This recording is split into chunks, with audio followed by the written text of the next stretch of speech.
आज तुझी वर्दी घालून मला घेऊन चालली ना पोलीस स्टेशनला, हे पण त्या बाबासाहेबांची कृपा आहे बरं तुझ्यावर.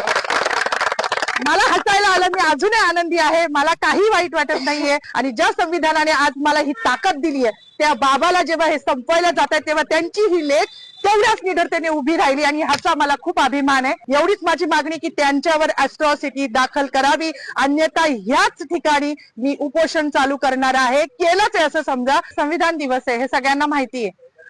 कुठल्या पण महापुरुषाने कुठल्या विशिष्ट जातीसाठी काम नाही केले आणि त्याच्यामध्ये स्त्रियांसाठी ज्यांनी काम केले ते माझ्यासाठी पुनर्जन्म देणारं व्यक्तिमत्व आहे. मग ते महात्मा फुले तर आहेच, ज्यांनी शिक्षण दिलं. त्यानंतर रघुनाथ कर्वे ज्यांनी संतती नियम देऊन स्त्रियांचं आयुष्य सुकर केलं.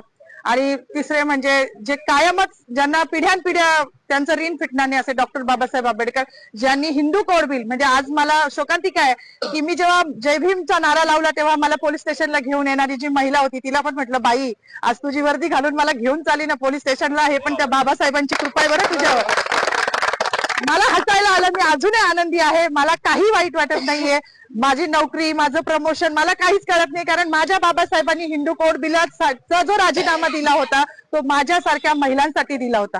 त्यांना माहिती होतं का भविष्यात माधवी जाधव जन्माला येणार आहे नाशिकमध्ये आणि ती माझ्या अस्तित्वासाठी लढणार आहे? नव्हतं माहिती, पण आमचं अस्तित्व निर्माण व्हावं. आज ज्या बसल्या आहेत ना तिकडे मंत्रिमंडळात डोक्यावर पदर घेऊन निवडणुक्या पुरत्या, त्या पण बाबासाहेबांच्या जीवावर बसल्या आहेत. नाही तर विशिष्ट जातीने तेच काम करायचं असं लिहून ठेवलं होतं. चूल आणि मूल याच्या पलीकडे ह्यांच्या संविधानानुसार कुठला वाव स्त्रीला नव्हता. आणि ज्या संविधानाने आज मला ही ताकद दिली आहे, त्या बाबाला जेव्हा हे संपवायला जात आहे तेव्हा त्यांची ही लेख तेवढ्याच निडरतेने उभी राहिली आणि ह्याचा मला खूप अभिमान आहे. जास्त काही बोलणार नाही. गिरीश महाजनांनी जो बाबासाहेबांचा अपमान केला आहे तो भरून निघण्यासारखा नाही. म्हणजे त्यांच्या दृष्टिकोनातून पाप धुवायला आता कुंभमेळा येतोय, तिथे जरी त्यांनी नदीत आंघोळ केली तरी तो धुतला जाणार नाही, इतकं मोठं पाप त्यांनी केलेलं आहे.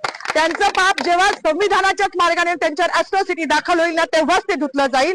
एवढीच माझी मागणी की त्यांच्यावर अॅट्रॉसिटी दाखल करावी, अन्यथा ह्याच ठिकाणी मी उपोषण चालू करणार आहे. केलंच आहे असं समजा, जोपर्यंत त्यांच्यावर अॅट्रॉसिटी दाखल होत नाही.